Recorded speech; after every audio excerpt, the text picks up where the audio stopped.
I'm going to remove you from the broadcast. You'll still be down there on the bottom. And then what we'll do, we'll play that video and then blah, blah, blah, blah, blah, blah, blah, blah, blah, blah, blah, blah. What's your link?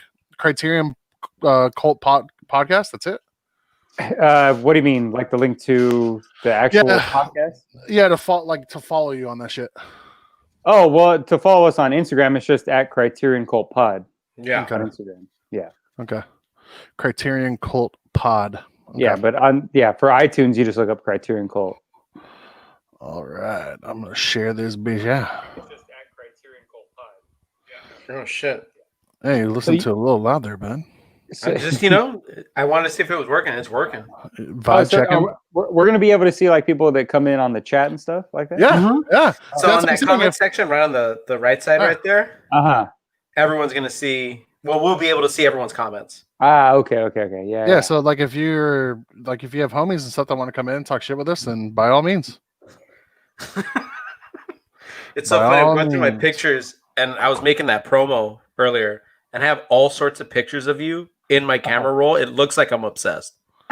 I'm fairly certain you are, dude. I was like looking through this. I'm like, man, if someone looked through my phone right now and saw this shit, they would think that I have like a crush on you, dude. Because I have like 10 or 12. Like I have like 10 different edits of that promo that I made. Yeah. And trying to figure it the fuck out. Yeah, I look crazy.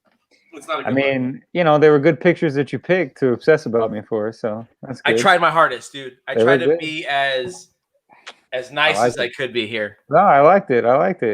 No, I don't know if you guys are kind of known. I'm gonna have to separate you two, but like to come on our podcast. You know what I mean? Oh yeah. If you guys are down to do like a movie, bring a movie that you want to talk about. You know what I mean? Yes. Yeah. Zach's like Bill and Ted's Excellent Adventure. I'm bringing that. No, hell no. Little Mermaid. I mean, shit, that would be great. Honestly, I'd love that. No, I'm gonna bring Mac and Me. Mac and Me. Wait, which one's Mac and Me? Give me a second. Give me a second. It's the ET ripoff, bro. Have you ever seen Paul Rudd troll Conan O'Brien? Yeah. He plays that same scene of the kid falling off the cliff. Yep, Mac and Me. What were some of the best knockoffs? Just Mac and Me, as far as I know. There's other ones, man. There is other ones. Mac and Me. Fuck. What was that? Flight of the Traveler. Flight of the Traveler was a ripoff of ET. The kid was it? The kid because they did like Jaws. They did like a bunch, but I can't remember what the fuck they were.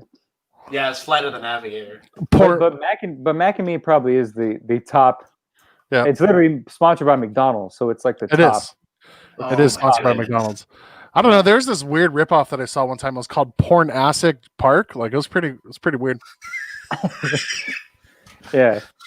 All right, fuck it. Here we go. Pornastic Park.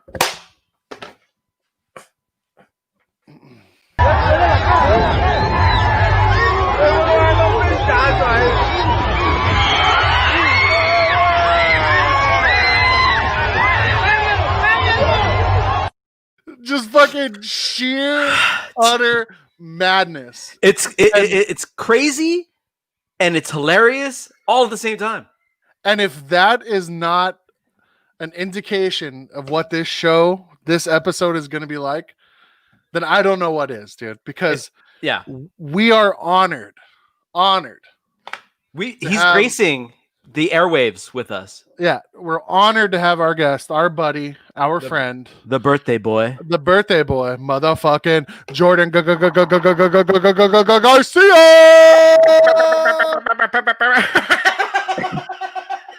Hey, I'm blessing this podcast. I'm making sure that we have Guadalupe here with us. There you go. Hell yeah. Anyone that knows me knows that I'm a religious man. You are. You're very religious, dude. You're very religious. Ben Shapiro, religious, kind of. Thank you guys for having me. I'm fucking glad to be here. This is going to be fucking fun as fuck. Oh, yeah. The cult leader is here, man. How you doing, brother? I'm doing good.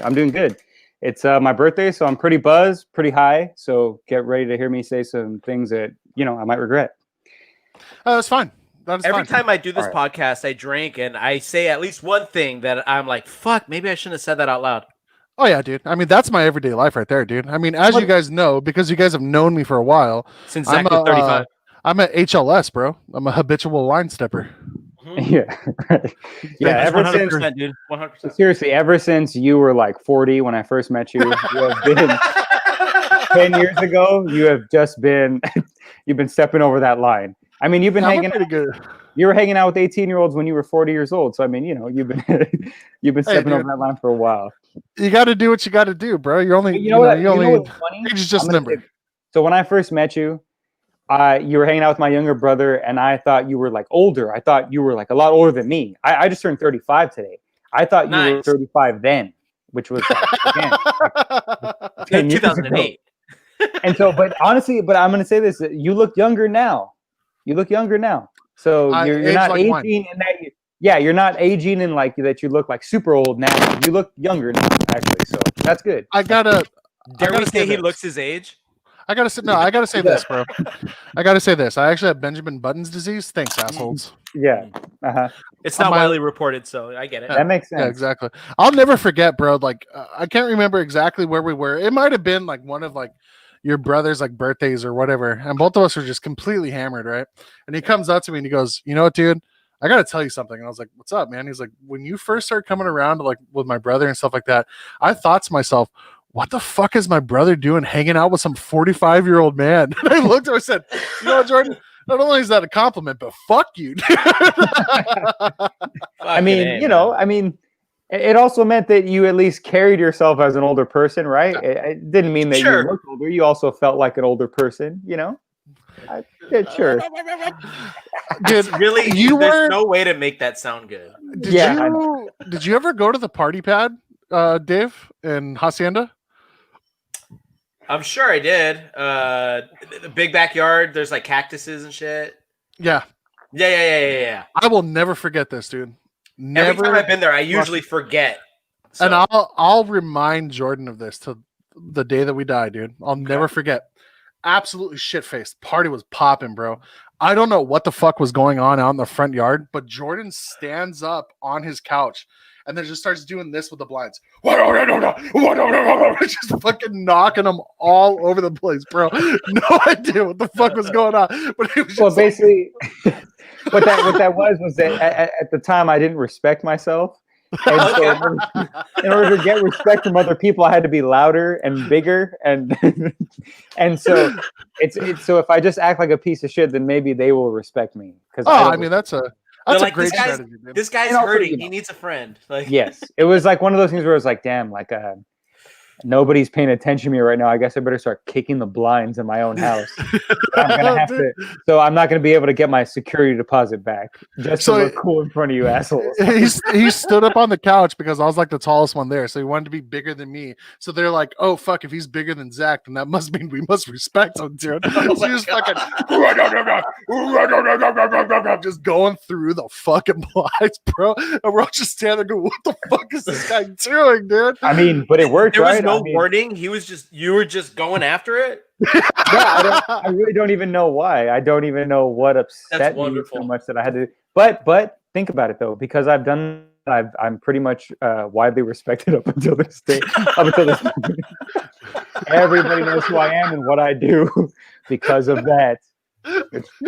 World renowned, dude. World renowned. If you were at the Hacienda house and you saw me kick those blinds all upset, you knew.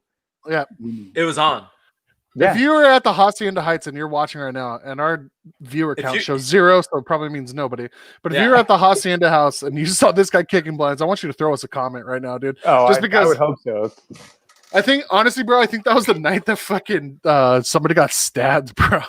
It was wild, dude. There was quite a few things going on at that house. Every time we had a party, someone got into a fight or someone got stabbed, or somebody had AIDS.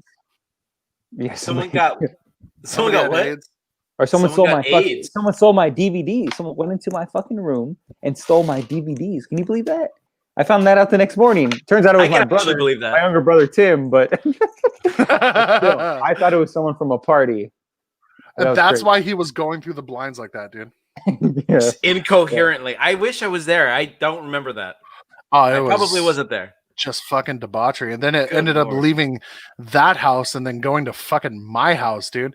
Dude, your brother sent us a video, which you're in. It's from 2010 of Yeah. Steve-O. Remember when Steve-O was playing the slap bass and he was fucking just going at it like fucking This was also like falling over 12 the years place? ago. It was. I can't tell if you're frozen or if you're just making the same face. Oh, there you are. He was frozen. Was that at my dad's? No, that was at Oh, my it was house. frozen? Yeah, you were. Yeah, Oh, that was at your house. That's Yeah. right. That's right. Because I have one at my dad's of Steve-O doing that. The slapping the bass thing, and he falls on. I think he fell on my ex. I think. Oh, didn't he like fall fell on off top the of her. stairs No, into? he fell on my friend. That was at my house. That was at my house. Yeah, your Oh, brother okay. sent me that That was video at the your other day after Steve-O got married. Classic. Which congratulations to Steve-O. He fucking. Oh, tied hell the knot. yeah! Congratulations to Steve-O. Cheers, cheers. I was out in Vegas with him fucking last week. That shit was wild. Homeboy hooked it up with some In and Out for his reception. It was very nice. That shit was Oh, bomb. awesome. That's pretty cool. That shit was cash. I'm not So- gonna lie, that was awesome. Let's get to the fucking meat and potatoes here, dude. Okay. The meat and fucking potatoes. Okay. Fuck Donald Trump. Yeah. Fuck Donald Trump. Mm. Fuck Donald Trump. Mhm. So But like, yeah. I mean, But it's like, I'm not. fucking again, awesome, I just by the want to say that I'm celebrating Donald Trump's losing, not Joe Biden winning. Yes, thank you. Yeah, that one's That's something And like it's a a lot win. of people don't seem to understand. When you argue with people about Donald Trump, they like to think that you're a Biden supporter, but it's like, no. Like, you can say all you want about Biden. Yeah, fuck him. I'm Yeah. telling you about who the president is now, which is Donald Trump, and he's a piece of shit. You know what I mean? are you on the Bernie train or were you on the Bernie train? I was, I was. Fuck yeah. I definitely was. But I'm not. It's hard for me to put faith in anybody that's a politician or that's somebody that's doing something like that. It's just really hard to do that. This is the first time I ever voted. This is the first time I ever voted. Yeah, because Oh, I really shit. didn't. I did not care enough. This fucking idiot, Donald Trump, literally like sparked a fire under my ass to where I'm like, I should vote. I need to start really paying attention to these things and doing this, and really, especially the local stuff. I think Yes, I saw Exactly. one of the episodes you guys did before where you had talked about that, Zach, where you said you need to pay attention more to your local government and Yep. who you're getting as mayor and those things like that, because that's what really matters. Like, sure, yeah, the Dude. president matters, but that doesn't, in the long run, you're really focused on what's going on in your community because that's going to affect you. Like Prime example, man. Prime example. Up in this past election, DA Jackie Lacey, who has a fucking long history of mistreatment of like minorities and stuff like that, got voted out for George Gascon, who's all about reform and progressive policies. And Dude. that wouldn't happen without all this shit that's going on. Yep. And honestly, man, like that's something that like I really, really, really harp on is people paying attention to the local shit that's going on around them, right? I mean, like, I don't like fucking Donald Trump, right? I don't like Donald Trump, but let me be real for a second here. His policies and all that shit doesn't directly affect me, right? No, Like, it didn't at all. I'm a cis white male, so regardless of what he does or anything like that, it don't affect me at all. Right. And I'm not trying to say that like to be crass or like, ha ha ha, everybody, fuck you guys. You guys are minorities. No, you're being real. You're being realistic. Yeah. But what I would, of course, I'm going to fucking vote that asshole out just because he's a fucking embarrassment. But don't get me wrong, man. Like, Joe Biden is a fucking moron, dude. Like, he's a goddamn moron. It's the poster child for cognitive fucking. He's losing it. I am fucking losing it talking about him. But Kamala Harris is a shitbag as well, dude. Well, but even then, it's just like, I mean, he's not like he's not really a Democrat. He's more right leaning than anything. Yeah, he's centric, and that's why it's just I don't give a shit about Joe Biden. But shit, at least I'm not gonna have every day I have to wake up and look at Twitter or look at the news and just see some idiot just saying some stupid shit. Okay, Joe Biden's gonna probably do some dumb policy shit, but at least that's how it's always been. At least he's gonna be able to just say, "Hey, everyone, stop fighting, stop being idiots. Let's all come together," as opposed to some fucking loaded. Just not. It brings everybody down. It does. It does. It really does. It's like throwing a wet blanket onto the situation. That's how Donald Trump has always been. They're down because of shit like that. Even if the economy was great, he's fucking again. Did I freeze? Yeah, You're Yeah, you sound like a robot. Yeah, you were going all over the place there for a second, dude. I love it though. I love We it. had the Jordan Pop 10,000. It's getting Donald hard. Trump is an asshole. Well, just because it is really that thing where there's no. It's so crazy that people would still support this person. Fine, like you didn't get taxed as much as you would if Joe Biden, but do you really want some asshole who's just this indecent piece of shit? I mean, I don't have kids, but as if you have children, do you really want them to look up and be like, oh, our president is this guy? Like he's a whiny, lying baby. And again, Joe Biden doesn't make it any better, but at the same time, he's not a lying, whiny baby in that same sense. And he's not gonna, he's not gonna be all over fucking Twitter making a fucking mockery of the world, dude, by blatantly denying science, blatantly denying like fucking doctors and shit like that, dude. Blatantly denying the fucking results of the election that are really right in front of his fucking face, dude. That's Talk about tough fucking part immature, dude. Talk about immature. The goddamn writing is literally on the wall. Yeah. And he's having a tough time accepting that fact. And you could go on about like count every legal vote, but you look at all the cases that have been brought forth to a judge, every single one of them has been thrown out because there's no evidence. And if there is evidence, it's of 100 to 200 ballots that were like it was like voter error.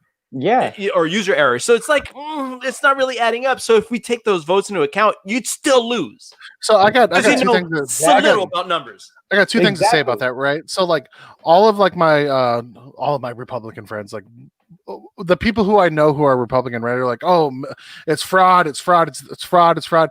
But they're not saying shit about the Republicans that got elected on those mail-in ballots. You know what I mean? No, dude, it's not fraud. It's fucking. They literally all accepted Alaska that just got their ballots in and their final results now because it was for Donald Trump. If it would have been for Biden, they would have been like, oh, recount that. But they were okay with it because so we can't let them count ballots if it's for Joe Biden, but we can wait for them to count ballots if it's for Donald Trump. Like it's so no one's even trying to be like clever about this shit anymore. No one's even trying to hide or hide behind any kind of clever sort of scheme. It's just straight up like, no, I think we should stop counting if it's for Joe Biden. But if it's for me, we should keep going. Like that's crazy. And people are just like, yes. Yeah. I have a bunch of people on Twitter that are really, really diving deep into this conspiracy theory about the program Dominion, scorecard. There's another program that was deemed to be glitchy. And it's just like, none of this is based off of any factual information. You're kind of just spitballing things with documents that are public record. Like it just doesn't, it's really starting to become frustrating. Yeah, because go for it. I don't even know what I was going to say. It's just one of those things where there's no you can just say whatever nowadays. It doesn't matter.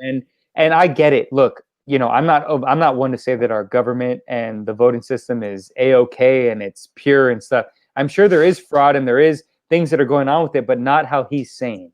That's the point. But we can all say that our government's sketchy and they do things that are wrong and they go about the wrong things, but not in the way that he's saying. Because if it was that way, then he shouldn't be president because that's how he got here.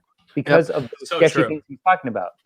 So here's the thing, right? So like a lot of these people who are extremely right-leaning and stuff like that, they're they want to root out the corrupt government, but they're like super pro-military. And it's like, do you not realize that like the military-industrial complex, which was you were warned about by a Republican president named Dwight D. Eisenhower, warned you about this shit, and you are full send supporting this shit, bro? Like, yeah, let's go to fucking war.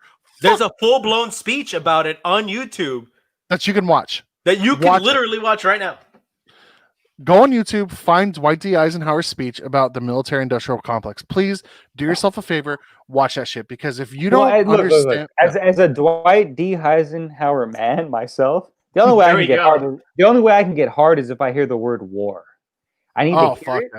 I every time I get intimate with a woman, I say, please slap me and say war. Because I need to conquer you. I need to slap my dick. I need to I need to take just over. for those that don't know what the military-industrial complex is, I looked it up because I didn't want to sound like an asshole on here. So the definition is from Oxford. And it means you get a buzz cut, no? Pretty much. But it's a country's military establishment and those industries producing arms or other military materials regarded as a powerful vested interest. So I mean, what does that mean, Zach? So you look at companies like Boeing, you look at companies like Lockheed Martin, Raytheon, and stuff like that. They have huge contracts with our government, and then when they leave their positions in in their positions with those companies, guess where they're going to work? In our government. So the only way our country makes money is by being in perpetual war. So that is one thing that I will give Donald Trump kudos on, is wanting to pull troops and bring them home. I'm all for that. And I'm all for the endless wars, dude. We don't need to take anybody over for oil. We don't need to do that shit, right? But with that being said, these guys are just absolute fucking dog shit for brains idiots, dude. When they say like, oh, corrupt government, my guy, then quit supporting the military so hard, dude. Like, I support our troops, bro. I support our troops 100%. But don't send them off to fucking war for no reason. We don't need to go to war with somebody over fucking oil. Yeah, they shouldn't be. They shouldn't be fooled that we just think it's okay to send them and kill them off. Like, that's not the point. We shouldn't be okay with. Yeah, I support the troops too, but I don't. I support them because I don't want them to go and just die for no reason. No, if they do have to go out, they should come back to better healthcare, better. Yes. Yeah. I mean, to be more specific, better mental health care. Why are there homeless veterans? Like, does this country really give a shit about veterans? I don't think so. No, they don't. They do not. I'll tell you why they don't. Because what it is about is that they like to do the whole symbolism thing. It's more about symbolism. But a VFW hall, be a bar, dude. It should be a place where you can go get help, whether it's mental help, whether it's physical help, like a place where, sure, they can have a bar in there, they can have a place where you can drink and eat and stuff, but it shouldn't be a hall where you can just drink. And they're literally giving those people this kind of false hope. Oh, we have this VFW hall for you. But literally all it is like making you sink even lower in your depression or, in your all your PSD and all that stuff that you're going through. And it's crazy to me that no one ever thinks about it. Real quick, Jordan. Shout out to my wife who just brought me a beer. Shout out. Oh, yeah. Hello. Please continue, Jordan. Oh, no, I was just saying, it just makes no sense to me that nobody has ever thought of that. To be like, VFW hall should be a place where a veteran can literally walk in if they need mental help, they need someone to talk to, they need physical help, a doctor or something. That should just be there for them because they literally went out of their way to do these things for our country. And they came back and literally just got spit on and no one gave a fuck about them. And that's that's unbelievable. Why do you think the government, why do you think our appointed leadership doesn't take care of our veterans the way they should? Well, because I think when you look at the way that people are recruited and things like that, it's they're more worried about them when they're younger. That's when they care about them. And once they're older, that doesn't mean it. Especially all older people in our society, nobody cares about them. We just want to throw them in like a fucking canister somewhere and just put them all together. You know what I'm saying? And that's I think that's the problem. I mean, nobody really cares about old people, and veterans are and for the most part older people, and we don't mind people don't mind seeing them on the streets losing their minds as long as they get to fly a flag and post on Facebook that they remember 9/11 or something. You know what I mean? Like, no one really gives a fuck. The same people who are the same people who are extremely pro-military are the same people who are extremely like pro-life, right? They care about like the fetus, right? They care about the fetus more than they actually care about the children that comes out. And I'm going to explain to you exactly why these people and things aren't taken care of the way that they should be. It's fucking socialism. Dude, that's 100% like what it is, bro. They don't want to use their tax dollars to fund anything that helps anybody else out, right? So except of course if they're paying taxes for the police department in their city, fire department in their city, roads in their city, and a trash pickup probably too. Basically any kind of social service. Kind of like socialism, bro. Yes, because all that is a liberal hoax. Yeah. Being There's no a such good thing as trash pickup trucks. being a good person is a liberal hoax. That's what it's all about. Right? Healthcare, being healthy and being educated is a liberal hoax, and It is. Yes, it is. yeah, It it's just absolutely is. ridiculous. So Those are I gotta important things. I'm feeling it now. Yeah, wiping your ass is a liberal hoax. I haven't wiped my ass. I don't ever since I voted for Trump. I stopped wiping my ass. No, fuck it, dude. Bidet. No, actually, you know what I do. you know what I do, bro. Zach just digs with his finger. No, I shit, and then I immediately jump into the shower and get in there and go like with the water going through, bro. Okay, I gotta ask a question to everyone in this room right now. Is it wrong to do that? Because I've done it a few times this week. Well, look, honestly, I think that's a fine way to clean it in terms of the men, but we probably have to ask a female because, we might be laid down on the sheets, our butts on the sheets. Mm-hmm. We don't know what stains we're leaving. They're the ones who are going to have to see that. I've actually done that at a hotel room, dude. I left skid marks on the sheets at a hotel room. That's what I mean. We're fine with that. Zach is saying things. I'm gonna say something. I have never said this story to anybody, but I'm gonna say it to you guys really quick. Don't. No? Are you gonna talk about the sheets story? Yes. Oh dear God, dude. All right. All right. So go for it. We're in Cancun, me and my wife. This is before we got married. Okay. And I got annihilated one of the days. Yes, I would. And long story short, I had to go to the bathroom. I had to go take a crap. So I go to the bathroom and I'm on my phone. Mostly I'm taking a shit and I'm fucking just playing on my phone. And then my wife starts telling me some shit from the other room and I'm like, oh, it's on. And so I forget to wipe as I did. Oh, like it was on. Like you were gonna yeah. Wait, when was this? This was probably like 4 or 5 years ago. Okay. So I was a grown man already. So yeah. So yeah, you're in the realm of forgetting to wipe. Because I was just gonna say I'm in that realm too. Sometimes it happens. So it happened, and then it's like it didn't materialize because I was drunk. I don't know what happened. Oh, he couldn't get hard. And then we look back, and I'm like, oh no, your boy left a fucking like a line on that sheet, dude. You probably wanted her to blow you, dude, and it just would have smelled like straight shit. Mm-hmm. Mm-hmm. I've never told that story to anyone. I'm actually really embarrassed that I said it now. But here we are. Fucking disgusting, dude. Yeah. That is at least my skid mark was maybe like yay big, dude. I woke up the next. I had a little skid mark incident when I was younger, like 19, and I blamed it on her. I told her you must have had like eyeliner or something in your back pocket. Or something. It was because I was so frightened by what I'd done. I was so horrified. I was like, "What?" I can't believe I left a skid mark on her sheet. Yeah. At that point, I realized the life choices that I've made have led me down the wrong path. That I'm one of those men who just don't wipe their ass good enough. Dude. I was younger then, so I wasn't fully developed in my ass wiping ability. Now that I'm older, I've learned techniques and things like that, and different types of, different types of wipes and stuff. You just have to go. Dude, you have like the one finger like dip and drag, like where it's like where it's like the paper's like all like on your hand, but then it's just like you're dredging the shit out of your ass. You know what I mean? Because sometimes you accidentally hit a hemorrhoid. What? You'll do the quick kind of 2-finger one that you're just like, I gotta go. But sometimes you'll do the full, the full mono. And you gotta do the whole wipe, and it's like a ninja like cut like up your butt, and you're just but you just slice it. That's called the slicer. It's really quick. Yeah, you do a slicer, and it's really quick, and you see enough on there where you're just like, I could justify like leaving after seeing that, and then. And Angela has a great question. That's. Do you wipe a number of times? Now I wipe till it's.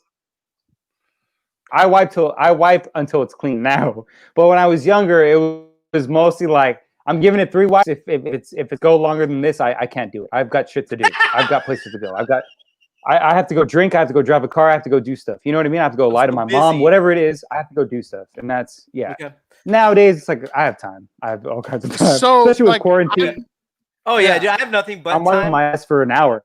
So that's all I'm doing on quarantine is what I'm at that point in my life right now, dude, where I mean, to quote Chris Pratt, it's like I'm wiping a fucking marker down there, dude. It just doesn't end, bro. It's just constant wiping. Oh, yeah. So at some point, I just go, you know what, man, I'm fucking tired of wiping. I'm tired of wiping. Yeah. This toilet bowl is full of toilet paper right now, dude. It's barely even shit. No, it's barely even shit. It's all toilet paper. Yeah, you'll look at the paper and there's like a little speck on there, and you're like, God damn it. That means I have to keep going. Like this I have to like dig I can't stop. I have to make sure I stop. Yeah. What about you, Dave? Yeah, and sometimes you're just like, no, I paused the movie or whatever. Like, you have to get back to stuff. And sometimes you're not worried about that. And look, that I spend a lot of money on underwear, sure, but it's about peace of mind. It's about being able to just be like, you know what? As long as it doesn't smell, I guess. Yeah. It's about the peace of mind being able to lay naked on sheets and not leave skid marks, bro. It's about yeah. Well, I mean, I was drunk, so there's that. But if you're asking me, I wipe till I bleed. So there's that. That's good. No, you goddamn fool. That's good. Hey, I figure if I'm going in there deep and I'm just taking stuff out, you know what I mean? Like that's fine. That's honestly a fantastic, like, even like if we were like a hardcore band, like what? Till I bleed. Okay, I'm on board with this. You know what I'm saying? Like, we'll just start a hardcore band where we just try to like spread wiping your ass well. Awareness, like, dude. That's like our awareness. That's like our PMA, like wipe that ass. Like I'm the Henry Rollins of fucking ass wiping, dude. Yes. Henry Rollins. We've completely went off the rails, dude. I don't even remember what we were talking about. Yeah, how do we get to wiping our asses? Well, I think because wiping your ass is a liberal hoax. Yes. Well, no, Zach posed the question: if you wipe after you poop, do you wipe a little bit and then go in the shower, or do you wipe till you're clean? Oh, yeah. That's right. That's right. Yeah. 3 wipes. If it's a mess, then I'm going in the shower. Yeah. Because I'm looking at. I just looked at a quick. Bello put. Imagine not having toilet paper. I can't imagine because that's happened to me a bunch of times, dude. I'm ready to go with the shirt. I'm ready to go with whatever. I'm ready to get rid of. Not having toilet paper is the liberal hoax. I remember one time, dude. I was maybe like 12 or 13. I was at Lake Havasu with one of my buddies, and the bathroom was so gross, like where we were at, that I said, fuck it. Instead of shitting here, I went into the lake and I just dropped a log in the lake, pulled like my pants down and stuff like that. I was in my swim trunks, so I just pulled my shorts down. I was underwater, like shitting. And then I remember looking down and it was like a log of Play-Doh. It was just yellow. It was weird, bro. Weird. You used to only eat cotton candy and like ham. True. Just pieces of ham. Cotton I know this for a fact. Ham. Yeah. I didn't like sweet glazed ham. It was cotton candy wrapped ham. Yeah, I think that the water was just so contaminated. It just combined with what was contaminated in your body and created this yellow gunk. Yeah, it was like the ooze that fucking turned the Ninja Turtles into Ninja Turtles. Oh, damn, it was like the ooze from Power Rangers and shit. There's a fish out there from that water with one buff arm because of he ate it. He just has one big buff and arm. A hairy back. Damn! Shout out to Bello. During the lockdown, he had to use red napkins for about 2 weeks. So how do you tell if you're bleeding or not? Because those napkins are rough. What are red napkins? I would imagine just the regular those thicker cocktail napkins. Are we talking about the brown napkins that Taco Bell passes out? I would say the same consistency. Oh, but red. Oh, that's trash, bro. I'd rather just hop in the shower at that point. Well, at that point, you're gonna get it all wet and accidentally finger your butt, and no one wants that. I don't mind it. Well, if it's shitty, I mean, whatever. I don't mind it at all, dude. We've really divulged. What you do is you get a hotel, and so they have you find a hotel that has the shower heads that you can take off, and you just put it straight blasting in the butt. Yeah. And that way you don't have to. Yeah, because you don't have to wash it at all. It just literally. It's a fantastic method when you think about it. Go get my other beer. It's a great method. It is a great method. I don't understand how we went from like, hey, how you been? Zach's 50. How do you wipe your ass? Like, where the fuck? Well, look, I'm not going to lie to you. We're a man of a certain age, and that's kind of, that's a big issue for us. And Yeah, it hopefully is. the people that are watching here or listening are, kind of in the same realm. Look, we're always drinking, and that can get you to shit, and that can get you to kind of deal with those things. So I drink a ton of coffee on a regular basis. Exactly. It's a very real situation that we deal with. We're constantly shitting, and we're constantly shitting in very horrible ways, and we have to figure out how to wipe it. How about this? And how that's about another the thing. muscles in your asshole? How amazing those muscles are. Because have you've ever had to fart? So like you fart and it's almost shit, and your butthole clenches. Those muscles, impeccable. Oh yeah, I wish I could cover my whole body in those muscles. Yeah. I wish I could work them out. I wish there was a gym for my butt muscles. It's called 100%. Kegels. Kegels. There's a thing you can do for that? Yeah. You could like get your butt muscles. Oh, for sure. You could do anything. It's what women do to like strengthen their vaginas, like to tighten them back up. Okay, so I can get like one butt cheek to look like Vin Diesel, the other one to look like The Rock, and just 100%. Just fucking, you know what I mean? Break dicks all you want, bro. So I Googled how to get your butt muscles in shape. I think I said that wrong, but deep squats, man. That's the first thing. Okay. Like your nuts have to touch the ground on those squats. Yeah. Yeah, I'm not doing How that. far down can you go if you did a squat right now, Zach? How far down can you go? I don't know, bro. I'm not even going to attempt it because I don't want to break my back. that will straight up happen. We're men of a certain age. Men of a certain age. But Zach's the youngest one here. I thought you were going to say. I thought you were going to say Metamucil, and I was about to say yes. I am taking that. Are you really? Yeah. No, that also. No. Zach's taking zinc. Yeah, Zach's 50, but yeah, no. Zach's like, stop it with this ageist bullshit. Yeah, dude. I can't help it if I'm a boomer. Okay.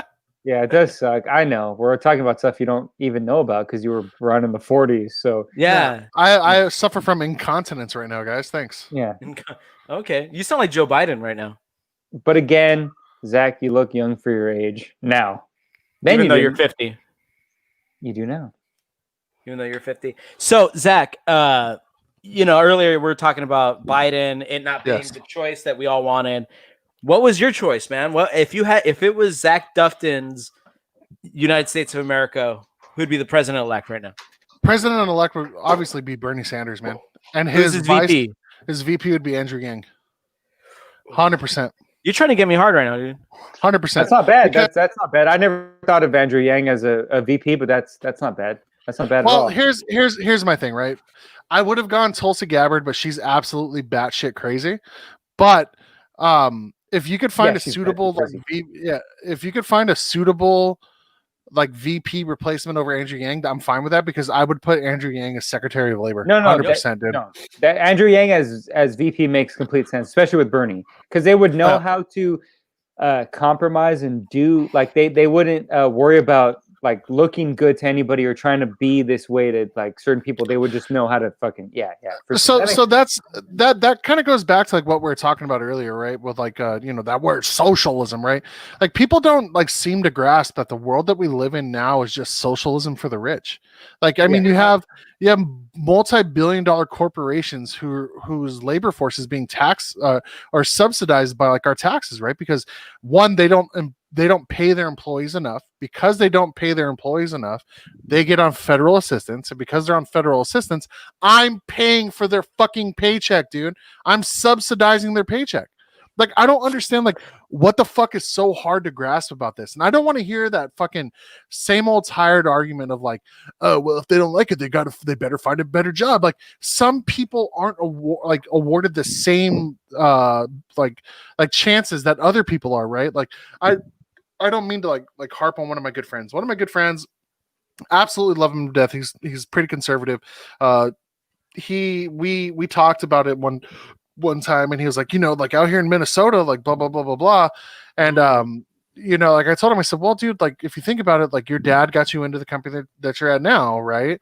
Like I wish that I had that, or he's into building solar farms, right? And out there, that's a big thing. That's a big thing. Building solar farms, like, you know, you have like the Rust Belt right there, all that kind of like blue collar shit, right? Here in Southern California, we don't have those blue collar jobs, dude. No, not here in Southern California. You go up to Northern California, it's all farmers and ranchers, dude. Yeah, but in SoCal though, we don't have those. You're right. Can't just hand down jobs like that to your son. There's hardly any nepotism down here. Yeah. Well, I mean, there is, but it's at like the highest levels of like these law firms downtown, or like these fucking hedge funds downtown and shit like that, right? Or I'm not even. Yeah. But at a certain level, there's also that where, like, I mean, there's like nepotism, like, you know, someone gives someone a restaurant, but it doesn't mean it's like successful or that it's like doing good. True. Yeah. You still got to figure it out. You know, and not to discredit my buddy at all, man, because I love him and I know he works hard to be where he's at now, right? But if like, let's say, I definitely wouldn't call it nepotism for him, because he is really, really working hard. Yeah, he works his ass off to be where he's at now. But the thing is, though, like my parents couldn't get me a job anywhere where I could have had the potential to like be like that, right? You know, and that goes for a lot of people here in Southern California, right? And especially around the areas that we're from, Pico, Downey, Santa Fe Springs, all those like areas, that's like we don't have those parents that can just and all we really have right here are fucking retail jobs, bro. That's all you really have around here. The only place that you can or warehouse jobs, exactly. Or if you do find like a good office job, it's contract, so it's temp to hire. So they can just boot you whenever the fuck you want, and you don't get benefits. Yeah, so, I know, because that's what happened to me. So, like, I mean, I lucked out, and I, you know, went down the path that I went down, and I found something that I loved. And the industry that I'm in is kind of along the same lines of like blue collar, like computer science shit, right? Like what I do can be technically taught like at a trade school, right? But like when we were growing up, because I mean, we're all around the same age here. How hard did they push 4-year universities on you? I think 4-year universities were pushed the entire time you were from middle school till junior year. And if you didn't have it figured out in junior year, you fucked. So if you didn't have it figured out, you're fucked. 6th grade through 11th grade for sure. 4-year colleges. If you don't do that, you're gonna work at McDonald's, kind of shit. And how many? And not to discredit anybody who works at McDonald's, dude. Not to discredit them at all. But that was their thing. They always said, "Do you want to flip fries?" They made it seem like that was like the worst thing, where it's just like, well, that's, I mean, there's nothing else. I mean, what do you mean? Like, what are you talking about? Like, well, you need to finish school, you need to go to college, or else you're going to work at McDonald's. But I know people who went to college and they just work at a restaurant. Now, maybe not McDonald's, but it's still just a restaurant. And real talk, I know people that work at McDonald's who are managers that make $100 a year, like $100K a year. And there's nothing wrong with doing that. There's nothing wrong with working at those things. I'm not trying to like say, but you know what I'm saying? Like, it's like it's the same concept of when we were growing up, and they kind of like pushed it on you that you don't want to be the garbage man. Why wouldn't I want to be the garbage man? He's got a 401k. He's got a 401k. He's got great benefits and stuff like that. They never push that shit onto us, dude. And there's a great if you're listening to this and you're like underage, like 17, 18 years old, don't know what you want to do with your life, go to a fucking trade school, man. You're going to work your ass off. And if you don't mind working your ass off, you're going to make a ton of fucking money. I mean, just figure out a way to skateboard drinking juice into a Fleetwood Mac song, and you'll get fucking money for your life. I mean, you don't even have to figure out a way to do anything. You just need to figure out to go viral on some shit. Like, I hate the world that we live in. Yeah. Dude, I wish I was a teenager right now, because your content is so much better than like, remember that I remember that people don't want good content though. They don't want like they don't want stuff where someone sat down and figured out how to make something. They want figured out how to make a scene funny. Like your guys' sitcom that you did Losing the Plot. Losing the Plot, yep. Yeah. That shit was fucking hilarious, dude. Thank you. And I'm not just saying that because I'm your friend. I looked at it unbiased, and that shit was fucking great. Yeah, I appreciate that. Thank you. We really try to do that, and that's what I'm saying. Like around that time, even that's when it started, where nobody cared about people who wrote stuff or try to make stuff. It's just about you being goofy and like a viral thing. It just nobody gave a shit. Like they will give. So the video you showed earlier. where that horse runs over those people that are fighting. They will give a TV show to the horse before they give me one. You know what I mean? Because sure. of that. Because look, all they're looking for nowadays, especially like teenagers, they're looking for a new fucking dance to do. They're looking for a new fucking like saying like shit's lit, man. Like you know what I mean? Like that's all they're fucking looking for. They're not looking for anything intelligent, bro. And that's why. So I used to do a YouTube channel where I would talk about movies and stuff, and because I wasn't doing that sort of, stupid kind of 5-minute videos where I'm just being wacky and just doing stupid shit, not even really talking about the movies. They didn't care about it. I was literally posting up 20-minute videos about trying to dig deep into this movie that I'm watching. And YouTube was just like, no, you idiot. We don't want that on YouTube, you fucking moron. You didn't fit the algorithm. Yeah, you need to just give us a 5-minute video where you're just going, huh, huh, huh, I like Star Wars. Huh, huh. You know what I mean? They don't want you to sit there and be like, hey, and that's why. No, and again, I love Star Wars, but you know what I mean. No, I didn't like the last two, but whatever. So that's why the podcast is like the podcast that I'm doing is more about like foreign films and like indie films because. I thought about it. I was like, I don't want to try to be in that algorithm. I don't want to talk about Star Wars and all the big movies because everyone's talking about that, which is cool. But I'd rather just talk about, shit that I like. Even if no one listens to it, fuck it. I don't. Nowadays, it's all about finding that niche, right? That's what it's all about, is finding the niche that you can carve out. And if there's nobody who's doing, independent films or like foreign films who are like catchy, like funny and stuff like that, then those people aren't going to like catch on to it, right? Mm-hmm. Honestly, bro, like Dave and I, we kind of realized that we're kind of like on the same tip of like a Joe Rogan and stuff like that. And frankly, we don't give a shit. We do this shit for fun, right? That's the only reason why I do this. I'm not looking to make money. Yeah, I'm not looking to make money. I'm not looking to make fame. I'm not chasing clout because honestly, bro, I don't fucking want any of that, dude. You know how miserable those people's lives are, dude. Yeah. Like you look at all these influencers like on Instagram. You're dealing more with trolls than anything. Yeah. Oh yeah. 100%. But if you look at like these influencers like on Instagram and stuff like that who are just so fucking desperate for people's validation, you know for a fact that those people's lives are miserable, dude. They have to be 100% miserable. I mean, when you're seeking validation from strangers, it's crazy. Exactly. Yeah, because there's no way to just say, oh, okay, you have to show everyone that your life.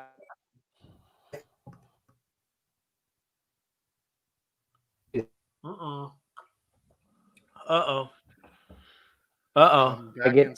has come back in. Come to Butthead. Wait, did I disappear? You were just stopped for a while. Hell yeah, you were stopped for a little while. I'm gonna make so many promos. I'm gonna make so many promos out of every time I get so fucking like. Go for it. Lay it on me. Every time I'm like, fuck this. Well, just because, like, it's just about that fucking idea that, look, I don't care if. Oh no. Sir, that's great. No. That's cool. But look, we don't all want to be that. That I fucking. Oh no, you're going haywire, Jordan. Let's slow her down a little bit and see if we can get it across. Jordan with that 30 megs per second and shit. No, he's on that hot fire, bro, and it's burning the internet cables right now, dude. He's just laying it. He's laying that hefty ass dick down right now. He's about to tell everybody. That fucking 10-pound meat sword. Yep. Just fucking slinging it. Well, while we're waiting for him to get back, because I'm sure he's. I got one for you, dude. But hold on. He gave me my acting debut. I don't know if you ever saw that, dude. I did see that. Did you really? I was the priest. Yeah. Marrying a man to a giraffe. I'll never forget that because I had asked him, I was like, dude, because he was looking for people for help. And I was like, dude, if you need someone to hold a boom, I'll hold a boom. I'll do whatever you want, man. Oh, he dropped off. Oh, he dropped off.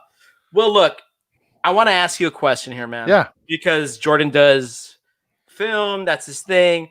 What has been your movie of 2020? We've had a chance to be at home and watch a lot of movies, watch a lot of TV. What's been the movie of the year? Hey! Hey, he's back. Hell yeah. I'm sorry. I don't know what's going on. This is an you're old fine. laptop. You're good. You're just spitting that hot fire and it's melting the internet waves, bro. Yeah. That's what happens when every time I get mad, things shut down. Every time I start yelling about something, things start not working. All right, let's go on to something. Let's be a little more positive. I asked Zach a question just now. We've had a lot of time during quarantine to watch TV, watch movies. No. What has been your movie of the year so far? Yeah, you can start, Jordan. Okay. Well, all right. So, Possessor. You guys need to see that movie. It is a David Cronenberg, his son. I don't know if you guys know David Cronenberg. He's done a lot of great stuff. Eastern Promises, History of Violence, Scanners, The Brood, a bunch of great old horror films. Yeah, Scanners, 100% one of my favorite movies. Hell yeah! So his son did Possessor that came out this year. Watch that. That's great. But you guys need to. I think you guys have seen The Boys, right? Yeah. Dude, The Boys is so fucking good. The Boys is probably one of my favorite TV shows. Binge that. That's probably one of the best things you could watch right now. Seriously. What else? What else is good another one for me that was really bingy that I fucking loved. I got two of them. The Outsider was fucking amazing. Oh, The Outsider was good. Yeah. It sort of HBO, right? HBO. Yeah. At the end, it sort of dipped down a bit, but I fucking love the beginning of it. Hell yeah, The Outsider was good. It was just so creepy, dude. So creepy, and there were just parts that would just leave you with goosebumps, right? So there's that, especially the first couple episodes. Yeah. And Umbrella Academy, dude. Yeah, that's the other one. Fuck yeah. Oh my god, dude, that show is fucking phenomenal, dude. Umbrella Academy is so fucking fun. It's so it's just it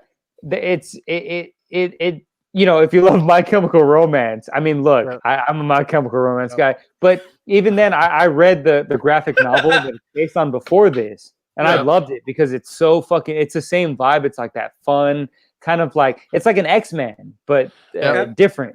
Yeah. The reason why it brings up My Chemical Romance, Dave, is Gerard Way actually wrote the graphic novel with somebody else. I had no idea. Yeah, dude, it is awesome. I was gonna say I'm not a big My Chemical Romance fan. I like a little more flute and trombone. I'm not in my music. Dude. That's just me. I'm not okay. But are we really gonna get into that right now? I mean, if we're gonna talk about emo bands, My Chemical Romance doesn't get the mustard. I don't give a fuck about them. I want to know what you were watching or what you think was great. Who, me? Yeah. I'm late to the party. That's my nickname, or what at least Rita watches. Shit. I just watched The Invisible Man the other day. Oh, that was pretty fucking. That was pretty suspenseful. 100%. It was suspenseful. I jump at all of those fucking scares. All of those bits work on me. I'm jumpy, so I'll jump at all of those little bits. But I mean, meh. It's been this year for me. I haven't watched really anything new. It's just I've been catching up on things that I should have been watching as a child. Normal fucking people. I just saw The Wizard of Oz for the first time this year. No lie. If you want to watch something that's super silly with Adam Sandler, that stupid Halloween movie he put out, dude. I watched it with Lori and Amelia, and we're laughing, bro. It's funny, dude. It's funny. With Adam Sandler, it's Halloween, the water, right? it's the water boy voice that he does that kind of just gets on my nerves after a while. Yeah, the Howie Halloween. Wait, have you guys seen Uncut Gems? Yes, dude. That movie gave me a fucking panic attack, bro.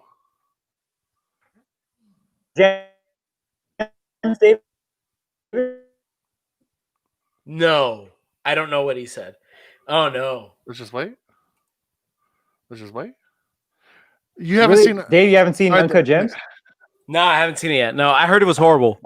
Did I go? No. I don't even want to tell Zach. Zach, I don't even want to tell you who said that it was horrible. I know who said it was horrible. Oh, there we go. Hey, there we go. Yeah, you're back. You're back. You're You're black. good. You're back. Watch Uncut Gems. I'm sorry, guys. I'm fucking. I will up the watch stream Uncut right Gems. My brother said it was trash, so I was like, I now. listen to you most of the time. No. You got to He's check got it it out, wrong? dude. It's a great Adam Sandler performance. Such a great Adam Sandler performance. Yes. Such a No, raw. he does. He does such a great fucking job in that movie, dude. But I will say this: that movie gave me a fucking panic attack, bro. Yeah. And that's why it's good. Yes, It literally gives you that. exactly. Yeah, it keeps Dude, you just intense. how chaotic it is, bro. Like I was on pins and needles the whole entire fucking time, bro. It was It's on awesome. Netflix, so I will give it a chance. Have you guys seen Good Time with Robert Pattinson? No. Oh well, that's on Netflix too. Check that shit out. It's the same directors.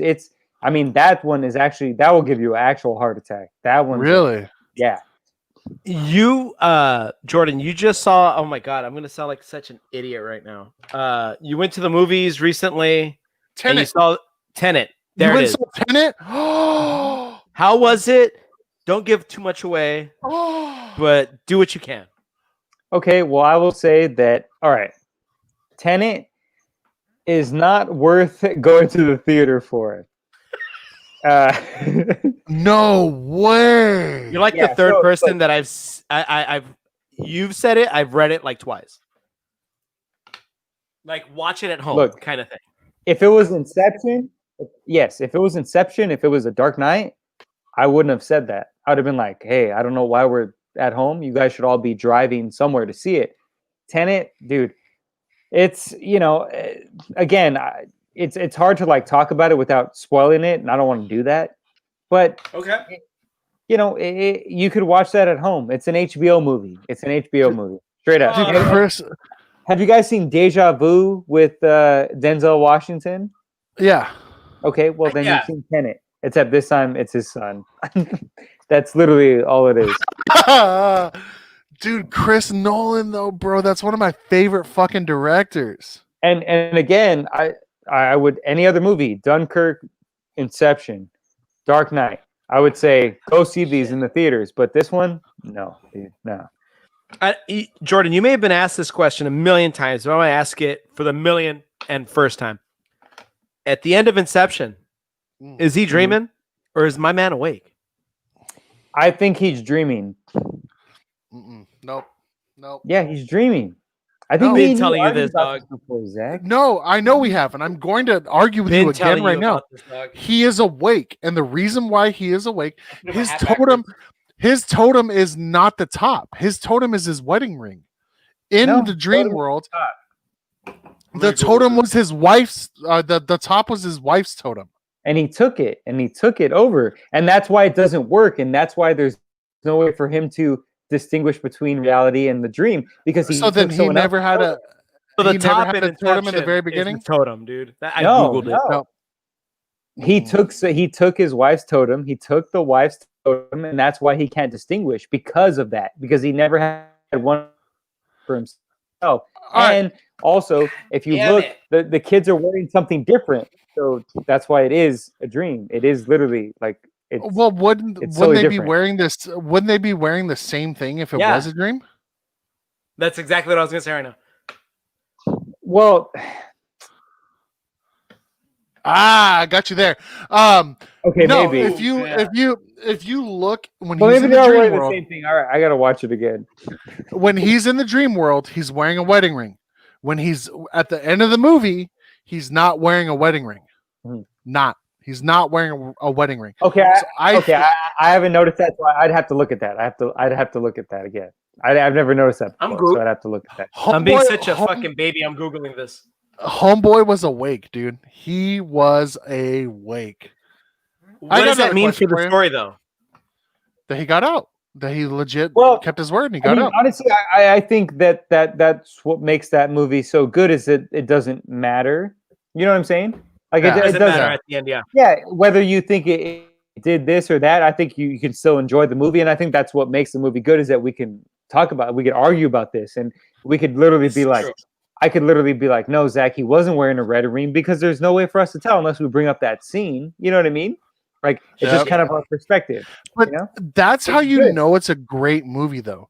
That to me, that's what signifies a great movie. Is at the end of the day, when the movie is over, it leaves you asking questions as to what happened with this, what happened with that, and they'll never get answered. But Tenet is not that. That's what I'm saying. I believe you. Yeah, I believe you. That's why I'm saying don't, like, in the way that I felt after I watched Inception. You know what I mean? Like, or Dunkirk doesn't leave me asking questions. Neither does The Dark Knight. But it left me being like, oh shit, I really enjoyed this. Like, the Dark Knight trilogy leaves you asking questions. Is Batman alive or dead at the end? Oh, that's true. Or does Batman really need to talk like that in his cowl? But whatever. I got a question for you. Just because we've had this discussion countless times, and I get shit on me because I can already tell where this is going, and we've cried multiple times over this. What is your favorite Wes Anderson movie? Okay, well, this is going to be like an unpopular opinion, but I love the Darjeeling Limited. That is my favorite. Why is that unpopular? Why is that unpopular? Because it's out there, bro. Like it. A lot of people really don't. I've really talked to a lot of people who say that it's boring, that it's not like that. It goes on forever. That it shouldn't be. No, I'm serious. I've talked to. I'm a little perturbed right now because I don't get that vibe whatsoever from that movie. I don't either. I do not. It's literally but the thing is it's more of a personal thing for me. You know what I'm saying? It's more of the journey that they go on, right? Yeah, it's just like that cool thing to kind of be like, oh, I have like. It's kind of like that brothers thing that I think about. You know what I mean? It just sort of like where it's like when I'm older and I haven't talked to these fools, my brothers forever, I'm gonna probably do that. Take them on a train and like, you know what I mean? So it's like a personal thing. Whereas like all his movies are good and they all have great style. And if you would say this one's your favorite or this one's your favorite, I would never argue with that. But it seems like a lot of people don't like Darjeeling Limited, which is crazy to me. It's pretty crazy. Very weird. That's my favorite Wes Anderson would have to be the first one that I ever watched, which was Rushmore. Rushmore. That's a great movie. Fantastic. How do you view Rushmore in the whole catalog of Wes Anderson movies? Because that's my favorite of all time from his his work. Yeah, no, that's top 3. I mean, for me, it's probably Darjeeling, Royal Tenenbaums, and Rushmore. Those are like asshole. What? Why? It's gonna be Rushmore. It's almost the exact opposite of yours. It's Rushmore, Royal Tenenbaums, and Darjeeling Limited. Okay, yeah. And you guys are bitches, bro. You guys are bitches. What's yours, Zach? Mine is. What's your favorite though? At first, hands down, without a doubt, Grand Budapest Hotel. Okay. Ooh. The cinematography, the storyline, everything is just on fucking point. And the reason why I give Grand Budapest a notch above all of his other live action movies is because of the sets and everything that he designed for it, right? Yeah. So it goes Grand Budapest, Isle of Dogs, Royal Tenenbaums. Okay, all right. Oh, okay. Isle of Dogs. Okay.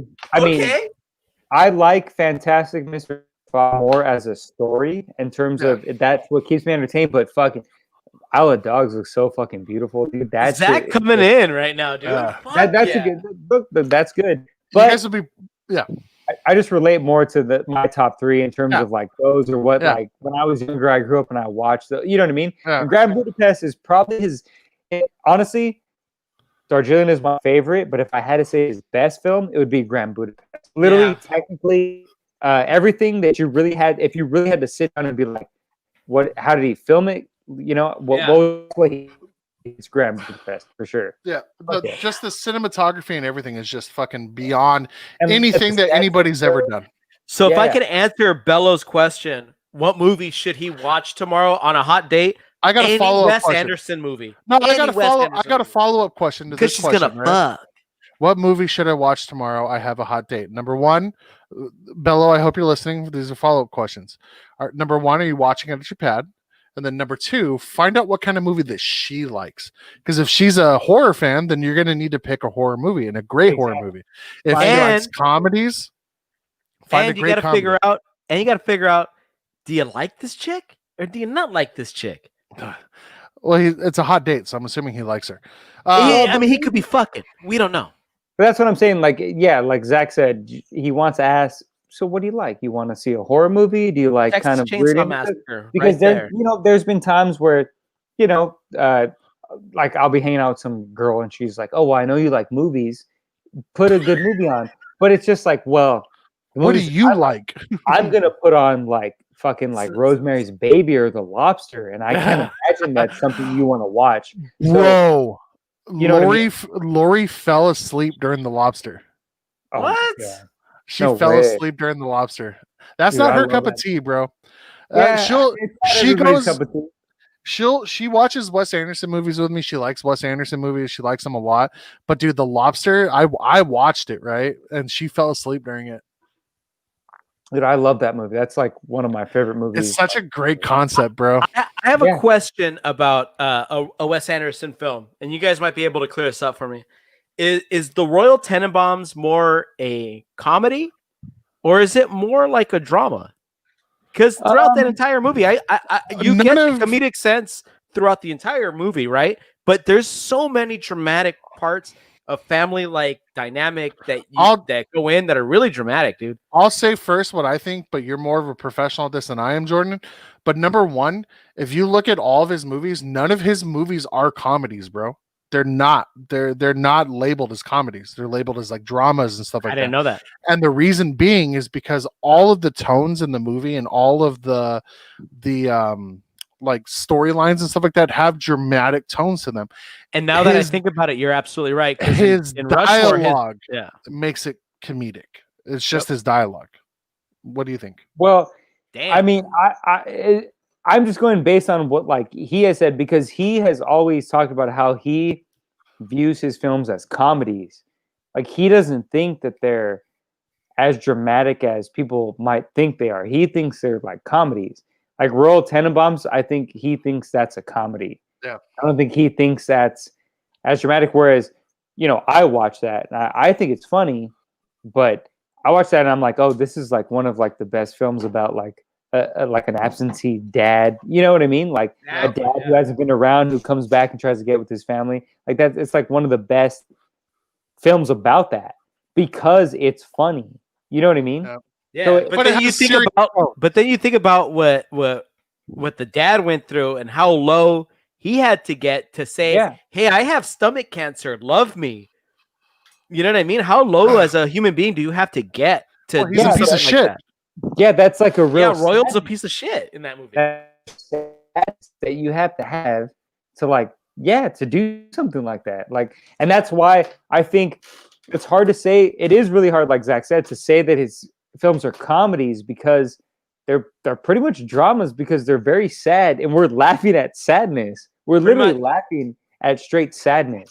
Like, especially in Rushmore. I love Rushmore, but that's a really sad situation. This little kid is in love with the teacher, and he's going out of his way to act like an idiot to try to win this teacher over. And this older guy who he thinks is his friend is trying to have sex with his teacher also. Who is having sex with her? Yes, it's such a weird, grown up, like sad situation. Like that. It's a really fucked up dynamic to thrust a 16-year-old kid like Jason Schwartzman in that particular movie into that situation. It's crazy to me, man. Yeah, and it's literally sadness. We're laughing at it because it's so sad. Yeah. Like, and how about Bill Murray in that movie too? Being like, man, fuck you. I'm gonna ruin your life because you're ruining my life right now, trying to fuck this lady. Yes, like an older run over your bike. Yeah, like it's funny, but it really is sad. I do really think his shit is more drama. It's more like melancholy than it is funny. But we laugh at that because. So in essence, Bello, watch any Wes Anderson movie. No, and she's gonna fuck. No, dude, you got to be in the mood for that kind of shit, bro. Because honestly, dude, like some of those movies will drag people down, dude. Yeah, like they will. For example, you watch Royal Tenenbaums, it's gonna make someone sad. One movie that we didn't bring up that Lori and I watched was The Life Aquatic. Life Aquatic straight bummed Lori out, dude. Straight bummed her out. I wanted to be in a band called Jaguar Shark, dude, for the longest. And you know what? One of my favorite artists, Cell George, did the entire soundtrack, all covers, all in Brazil or all in Portuguese. Fucking phenomenal, dude. If you get a chance, listen to that shit. Yeah, But- all David Bowie songs. All David Bowie songs in Portuguese. Hell yeah, dope as fuck. Portuguese. In all seriousness, right? I think that we can all say that without a doubt, Wes Anderson is just a generational talent that the likes will never see again. For That sure. his cinematography, the way he writes dialogue, everything that he does just is Dude, he absolutely 100% on point. He literally started kind of in a way hipster culture. Yep, because he did. with Inadvertently. Royal Tenenbaums, he made them to look like that, not because he thought it was cool, but because he thought that's how people in a certain generation dress, and they were stuck in a certain place, and so that's why they look that way. And a lot of people were just like, oh, he just did that to try to be hipster. But he was like, no, I wasn't trying to be cool. You guys saw this and thought this was cool and copied it.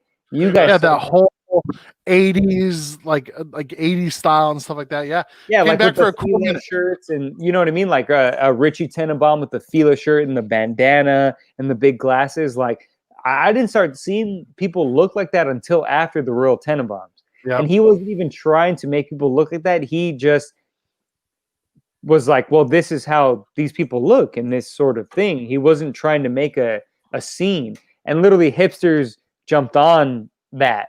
You know what I mean? Like that's what's great about him, is that younger generations will look at that and be like, oh, he just tried to copy hipsters, and that's why he made Royal Tenenbaums. But nobody looked like that. Nobody was dressing like that. Nobody was with the looking long like that. hair and shit. Yeah. Nobody was, especially when he put that shit out. Even with the and that movie came out in 2001. Dude. Yeah, I wear my beanie above my ears because of Life Aquatic. I don't put it over my ears. I put it above my ears and that's literally where I feel like he literally started trends of things. And people try to make it seem like he jumped on those trends, like after that was happening. You know what I mean? He fucking built Jason Schwartzman, dude. Yeah, He built him. Well, he kind of built himself. He was the drummer for Phantom Planet for a while. Yeah. Well, no, but I think without Rushmore, we wouldn't even care that he was the drummer from. You know what I mean? Dude, Jason Schwartzman was so good in Fantastic Mr. Fox, man. He was so good, dude. Which one was he? He was the son. No, he's the one who comes. Christopherson? He's the. No, Christopherson is Wes Anderson. Christopherson. Christopherson is Wes Anderson's brother. The son is Jason Schwartzman. Oh, okay. Yeah. You're right. You are right. You're right. I get so lost whenever I watch that movie. Well, their voices are very similar. Their voices are that they have like that similar voice. That you guys would love me for check this. This out real quick. What's that? No, I am very proud of you, Zach. I was gonna. No, the reason why you guys should be proud of me, dude. Amelia absolutely fucking loves Fantastic Mr. Fox and Isle of the Dogs, dude. Did she read the book that I got her yet? She hasn't read them yet, no, but she fucking loves them. But to answer Bello's story, he wants a good horror movie for tomorrow night. Whoa. What kind of horror, man? Like I'm not a horror person, okay? I'm not a horror person, so I'm gonna let you guys answer. Well, I mean, it really depends on what you're into. So Bello, are you looking for something where you want the girl to kind of like grab up on you because she's scared? You know what I mean? Jumpy. Like, do you want her? Yeah. Do you want something where she's gonna be like, "Oh, let me hug on you"? Or do you want her to like be grossed out? Like, are you trying to like what's that cannibal movie? Gore. Yeah, like gore. Oh, and shit. Cannibal Holocaust. Yeah, like, are you trying to watch Cannibal Holocaust? Or do you want her to be like, impressed that you brought some cool art movie, some cool like art horror movie, and she'd be like, "Oh, this is cool." You know what I mean? Like, it depends.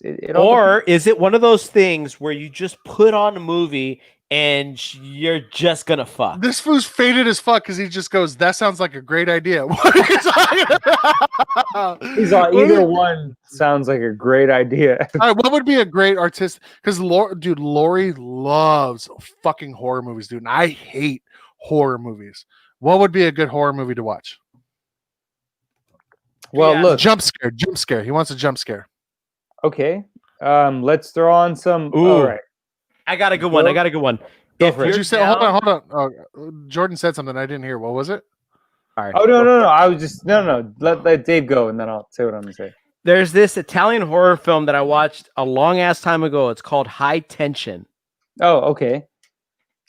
It's I would say psychological. There's a couple jump scares, but I mean the ending is where it's at. So High Tension, if you can find it, I'd say watch it. All right. So I was gonna say Eden Lake. It's a movie called Eden Lake with Michael Fassbender. It's an older movie, and it's about a couple. They go to some lake to like relax, and these like kids harass them and start like fucking with them. And it's one of those movies where I think like if you're with a girl, you know, you're watching it and she's like, "Oh man, like you wouldn't act like this, would you?" And you're like, "No way, I would fuck these fools up." And you're watching, you know what I mean? And so the whole time while you're watching Michael Fassbender get killed by these people because he can't protect his girlfriend, you can just tell that girl, you could puff up your chest and be like, "I would never do this to you, baby. I would You can pump up your titties. Yeah, you'd be like, "I'd never let this happen to you." Like what? Like, and I think that's why Eden Lake is a good one. Bello, you know what? I'm just reading the reviews on Eden Lake, and I'm actually might watch that tonight. All right, if I'm gonna give a horror movie that's not really a horror movie, but it is classified as like a horror movie, I really liked Get Out. I thought it was a great great horror movie. Or The Visit from M. Night Shyamalan. Nah. Ooh. Dude. I fuck you guys. I'm an M. Night Shyamalan fan, dude. Please don't fuck me. Watch Signs, dude. Just fucking watch Signs. We've all watched Signs, Zach. That doesn't mean M. Night Shyamalan is good. Signs is good. Doesn't mean he's good.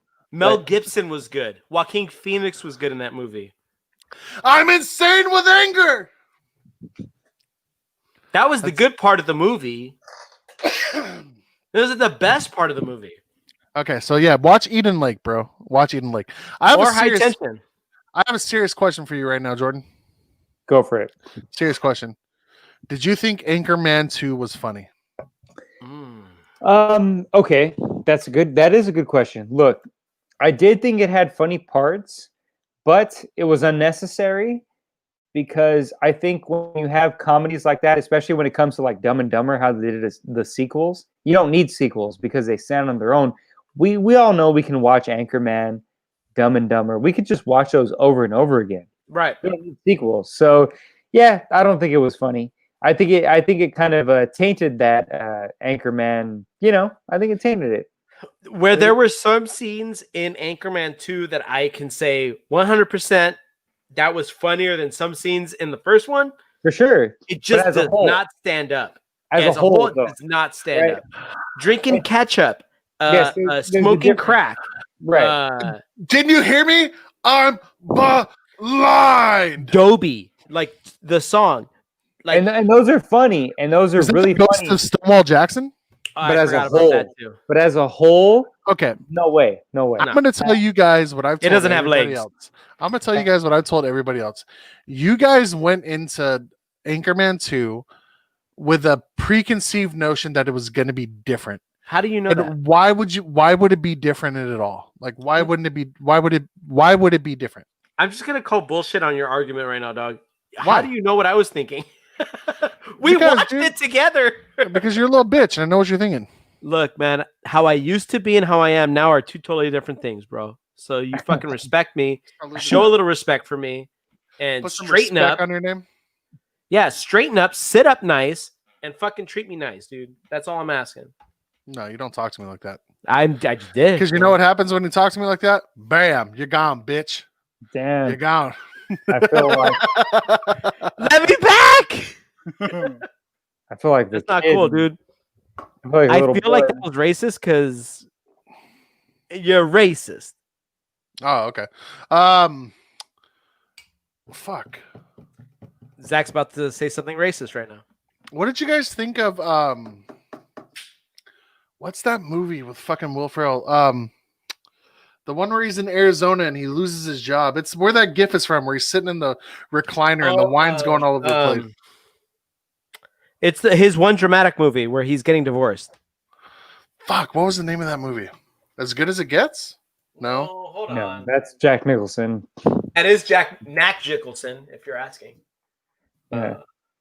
Are you talking about Stranger Than? No. That's not that. Everything Must Go. Yeah. Everything Must Go. Oh my god, I loved that movie, dude.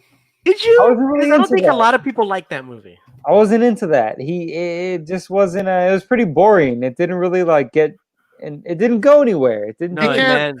He can't do serious movies. All right, going back to Jason Schwartzman, I'm gonna totally disavow. Like we're gonna not pay attention to your question.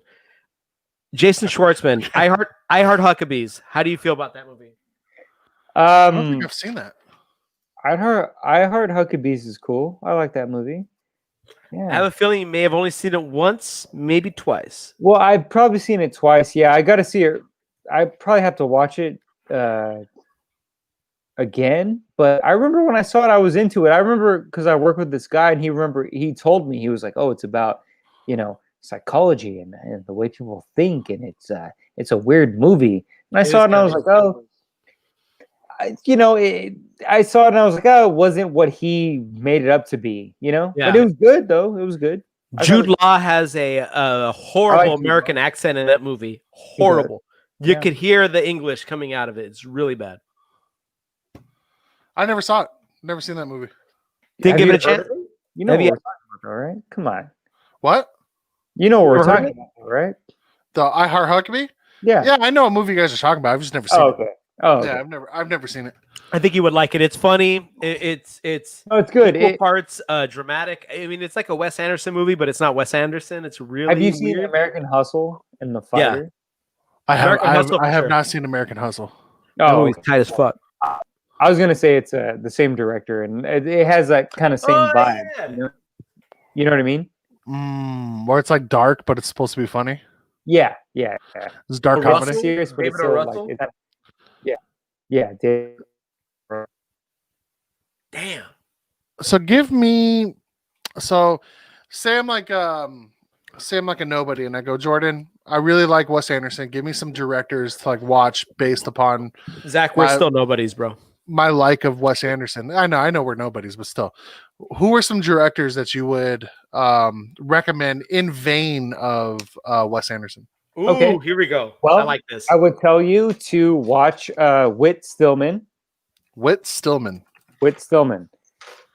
He does this movie called Metropolitan, another movie called Barcelona, and Last Days of Disco. And he sort of has that Wes Anderson style. It's about rich people, but it sort of has that like vibe, that sort of Royal Tenenbaums vibe, where it's like this family of rich people and these people of rich people who just don't know how to be with each other, and they're terrible. Does it have that like Schitt's Creek vibe where like it's like rich people talking to rich people and they don't know how to be with each other? Yeah. Exactly what you just said. It is sort of like that. Yeah. I mean, I've never seen Schitt's Creek completely, but I mean, I get what you're talking about. Yeah. And I mean, I'm pretty sure you guys know Noah Baumbach, right? Who did Noah Baumbach? Yeah. Squid and Whale. Yeah. So that's like a good like Wes Anderson kind of, and also which you guys need to watch Janica Bravo stuff. And so she mostly has short films, but she has a film called Lemon that's out on Hulu that you can watch. And she kind of has like a Wes Anderson sort of vibe to her. And her stuff is fucking great. It has like Michael Cera. It has like a bunch of like great like comedic actors that you'll recognize. Yeah. I heard Michael Cera was a fucking prick, by the way. Really? Yeah, everything that I've read about that guy has been pretty crass. Like he's pretty much an asshole. Fucking Brett Gelman, dude, and Lemon. That's what I'm saying. That's what made Lemon so good is Brett Gelman. He's so fucking good in that. I'm telling you. Fuck with this. And it has sort of that Wes Anderson kind of vibe to it. You know what I mean? Like it has that they focus on really the little things, the way that people dress and the things they eat and shit like that. So I would say Whit Stillman, Janica Bravo. Who else has kind of like so funny? You brought up Lemon, and I look it up on Rotten Tomatoes. Everybody there's no negative comment about it. Really? There's hardly any. A lot of people didn't like it. I mean, okay, now we're getting deep into it, but I mean, I'm gonna watch it. No, it's good. I think you guys will like it. I think you guys will like kind of appreciate the weirdness and sort of that Wes Anderson kind of vibe that it has. Like it's just so good in terms of it's strange, and Brett Gelman is so weird in it, but it has that Wes Anderson feel where you feel like costumes and the way people look. It feels sort of like its own world. You know what I mean? So yeah, one pair of directors that we did not give any love to is the motherfucking Coen brothers, dude. Tell me, brothers are great. Tell me you've seen Inside Llewyn Davis. I just do a little promotion here. We just recorded an Inside Llewyn Davis episode for Criterion Cult that's going to be coming out pretty soon. Dude, I love that movie. I wish I could have been on that episode, dude. Favorite Coen Brothers movie. I that's literally really. Well, I mean, in that episode, we talk about how that's what it's like to be someone who's making stuff. Whether you're a person, you're. I remember, you guys know that when we were in bands when we were younger, you just hated everybody else doing that. Yep. You were a selfish prick who was just like, they're getting famous. I'm doing better than that. Like, you know what I mean? I gotta ask you, man. So you made a really big statement right now. It's your favorite Coen Brothers movie. Yeah. And now I'm just gonna go down a list here, and you're gonna say whether or not you prefer that movie to the one that I list. Okay. So I'm gonna go easy on you. Fargo. Inside Llewyn Davis. The Big Lebowski. Okay. It's different. He's kind of breaking up. I'll give him that. But okay, so that one will go. So I'll say Inside Llewyn Davis, but it's close. Hard, Big Lebowski, it's close. Hard. You know what I mean? Okay, it's different, dog. It's different. It's fucking different. I have 3 more, so just bear with me. Okay. Hail Caesar. Go for it. Yeah, hell yeah. Hail Caesar. I don't like that one at all. That one's Inside Llewyn Davis way better. I'm gonna save my favorite Coen Brothers movie for the end. Okay, so here we go. We got 2 more. So, Oh brother, where art thou, dude? Okay, so that's hard. Okay, so I know because it's musical and Inside Llewyn Davis is the same thing, so I get that. And I just watched Oh Brother, Where Art Thou recently, and I fucking love that movie, dude. So that's so good. All right, so that might be able to you know what I mean? It's like there. It's okay. Like my last one, my very last one. But Inside the last one here, and we did 2 musical movies. This one has no music in it. No Country for Old Men. Oh, okay. Well, see, and that's another thing too. It's like Zach. It's different because that's like No Country for Old Men is like a solid film, but at the same time, if we're talking about Coen Brothers films, where we're talking about that comedy, that that sort of punch that they have, and not to say that it's not there in No Country for Old Men, but I think that stands alone in a different plane than like Raising Arizona and Inside Llewyn Davis, or Brother Rock. That you know what I mean? Yeah. So you're well coming from my favorite Coen Brothers movie is Bad Santa, so there's that. Bad Santa's a great movie, but dude, wait, no, that's not a no. Yes, it is. That's not a Coen Brothers movie. But they didn't direct it though. We're talking about what they directed. They didn't direct that. All right. No, they didn't. I'm looking it up right now. Yeah, they did not. They didn't direct Inside Llewyn Davis, bro, is just such. No, I've seen it a million times. It's an amazing movie. It's such a mood, bro. It's such a That's mood thing, like, because after you like being in a band is what I'm saying. Like you guys, you know what I mean. Like playing and like doing that. Like you have that sense of like watching that movie and being like, oh yeah, like I totally relate with him. You know, it's so heartbreaking, dude. It's so heartbreaking, but you just feel. That's what I liked about that movie, dude, is I felt a certain way after watching that movie. I was bummed, dog. I was absolutely bummed. Not to mention the soundtrack for that movie is fucking phenomenal, dude. Yeah, you can thank Marcus. Yep. Great. You can thank Marcus Mumford and his wife, who actually stars in that movie with Oscar Isaac. Yeah. Mhm. It was Harry who Mulligan. else helped on that soundtrack? Because I know there was a couple different. It's Marcus Mumford, dude.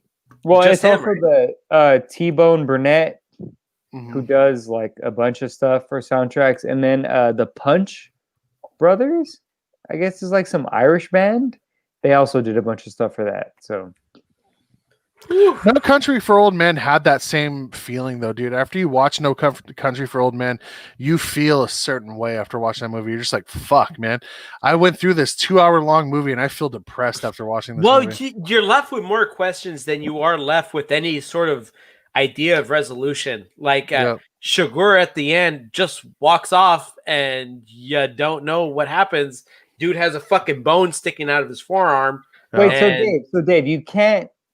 So what's your favorite? What's the real favorite Coen Bros movie? Because you said that one that's not a real Coen Bros movie. What's your real one? What's your real favorite? It's gonna end up being Big Lebowski, dude, just for sheer comedy and nostalgia. Yeah, it is solid. I saw Hail Caesar. They're fucking nihilists, Donnie. Your boy didn't like it. I didn't like it. It was boring.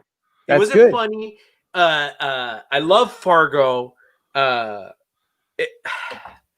Yeah. So Big Lebowski for sure. So I have a 1A. I have an A, B, and C. Dude. Hard, man. I'm looking at all this and it's hard. Yeah. My 1A is Inside Llewyn Davis. My 1B is Big Lebowski. My 1C is Oh Brother, Where Art Thou? Because if there's any time period that I love to be represented in movies, is the 30s 20s. and the 20s, 30s, and 40s. I love that time period. Yeah, and also Oh Brother, Where Art Thou is just solid. It's just great because they didn't even read the Odyssey, which is what that movie is based on. Homer and the Odyssey. Yeah, they didn't read it. They just like did like the cliff notes of it. I saw an interview where they just said like, yeah, I have that book by my bed and I haven't even bothered to read it. That's ridiculous.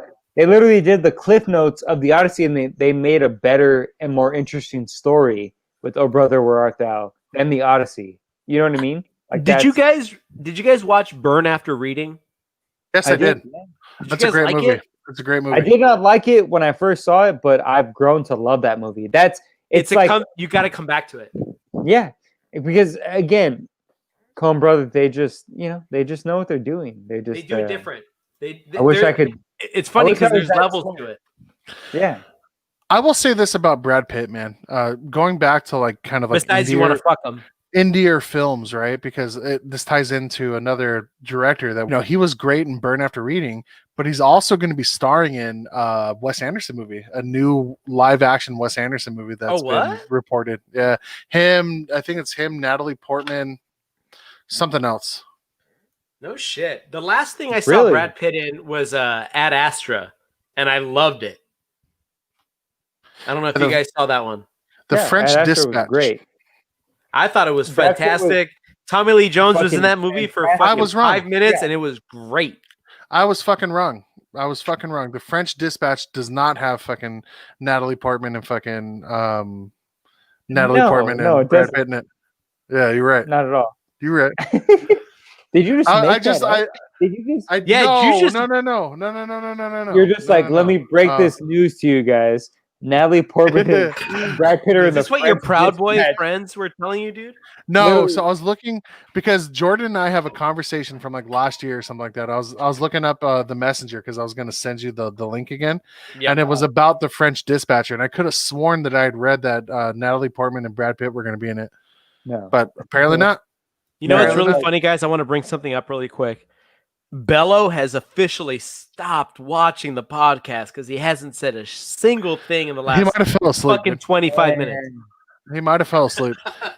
But yeah, that's a new live action Wes Anderson film that's going to be coming out. The French Dispatcher. Yeah, I'm with it. Yeah. Anything you want to plug, Jordan? Yeah, Jordan. Before we wrap this up, why don't you throw us all the links? Thank you guys for bringing me on this shit. It was great to just like yell about shit. We're just yelling about Trump. Oh my God, we're all yelling at each other. It's a fun time. I really like that you guys are doing this. Like you guys need to keep doing this. Bring me back for another episode. But of course, I'm gonna plug my podcast. I have a podcast where I talk about films. If you guys want to hear me say some dumb shit about films, at Criterion Cult podcast. Pod. on Instagram, at Criterion Cult. Oh no, at Criterion Cult Pod on Instagram, at Criterion Cult on Twitter, and we're on iTunes. Listen to us, and yeah, I'm at Young Jane Fonda on Instagram. You can follow me too, and we just talk about a bunch of fucking movies. But real quick, one of the younger Garcias right here just said hello. Oh, this guy. Yeah, this guy just showed up, dog. Fucking Chief always showing up 8 hours late. This guy. Shout out to the Chief. This guy came to fucking Steve-O and Kat's like wedding thing, like right when it was ending. It was like 5 minutes left. It was like till 5. They got there at 4:55. He couldn't even get a burger. I saw the littlest Garcia, dude. It was awesome. Yo, the littlest Garcia resembles you like crazy. It's really weird. Not weird, but it's crazy. Well, cheers to my brother and little Logan. Salute, everybody. Oh yeah, shit! we want to. Jordan just freeze? Oh, there he is. Yeah. We want to thank Jordan for coming on this episode. Sorry that we kind of had a little hiatus. I was under the weather when we were supposed to first record with Jordan, and then I went on vacation for a whole week and didn't follow COVID guidelines whatsoever. And then I went on vacation the following week. I went to Vegas for our buddy Steve-O's wedding.